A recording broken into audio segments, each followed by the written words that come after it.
कुरान मजीद में जहां जहां नमाज के सिलसिले में कहा गया वहां नमाज पढ़ो का हुक्म कहीं नहीं है, बल्कि नमाज को कायम करने का हुक्म दिया गया। अकीमुस्सलाह, नमाज को कायम करो। और नमाज को कायम करने का मतलब ये हुआ है कि हमेशा पढ़ो, पाबंदी के साथ पढ़ो, साल के 12 महीने पढ़ो, ये मतलब है।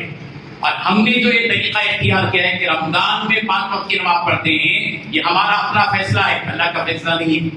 हम नमाज भी अल्लाह के हुक्म के मुताबिक नहीं कायम कर रहे हैं, बल्कि अपनी मर्जी से नमाज पढ़ रहे हैं कि हमारा जी चाहता है कि रमजान में 5 वक्त की नमाज पढ़ेंगे, बाकी दिनों में हम नहीं पढ़ेंगे। अल्लाह ताला को बताते हैं अपने अमल से, प्रैक्टिकल लाइफ में हम बताते हैं कि हम आपके हुक्म से नमाज नहीं पढ़ रहे हैं, हमारी अपनी मर्जी से हम नमाज पढ़ रहे हैं। अगर आपके हुक्म के मुताबिक नमाज पढ़ते तो साल के 12 महीने पढ़ते, और हम अपनी मर्जी से नमाज पढ़ रहे थे, रमजान में पढ़ते हैं।